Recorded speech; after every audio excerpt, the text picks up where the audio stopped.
Hey everyone, it's Erica. Welcome back to Sketchbook Sunday. Today we're visiting the Museum of Wisconsin Art to visit Fred Stonehouse's No Agenda exhibit.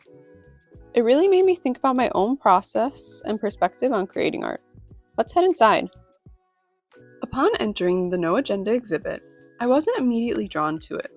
The creatures and figures felt unsettling, and honestly, it's not a style I'm usually drawn to. But as I learned more about the collection and the artist's background, it completely shifted how I saw them. These pieces weren't meant to be seen by anyone. They were created during meetings, just to satisfy his creative mind and capture his feelings about his job. I appreciated the thoughts and feelings Stonehouse poured into each piece. A lot of the drawings were inspired by meetings he was attending and the faculty he was interacting with. He didn't hold anything back. Some of the pieces felt a little dark, but honestly that made them even more powerful. He was creating for himself, and I really connect with that idea.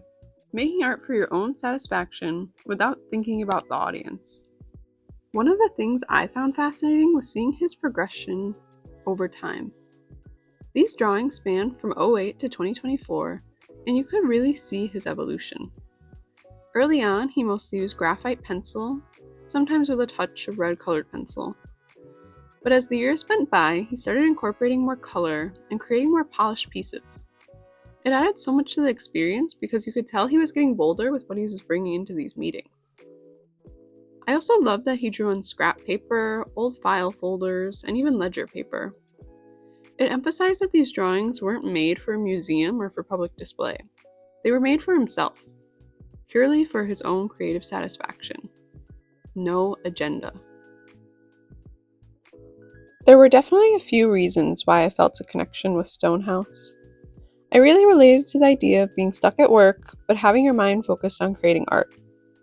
It's almost like you're constantly being drawn to create, even if all you have is a scrap of paper. Sometimes when I'm at work, I get the itch to draw and I scribble on whatever I can find, even if it's just a notepad branded with machine companies' logos. Stonehouse took it a step further. He made full works of art on those scrap materials. This is a concept sketch that I drew out when I was at work. I just had to capture it so it wouldn't leave my mind. The finished work is called Isolation in a Glass House. It explores the contrast between connection and solitude, the weight of being seen but not truly understood. It's a reflection of emotional barriers, unspoken thoughts, and the struggle to reach beyond the invisible walls. Stonehouse inspired me to work on a concept I've had stuck in my head for a while now. It's something that would normally remain trapped between my sketchbook as a way to release negative thoughts and emotions, just between me and my pen. But as the artist showed, there can be a real benefit to sharing what may feel too vulnerable to showcase. I'll leave you to interpret what I create, and I'll see you next Sunday. Thanks for watching.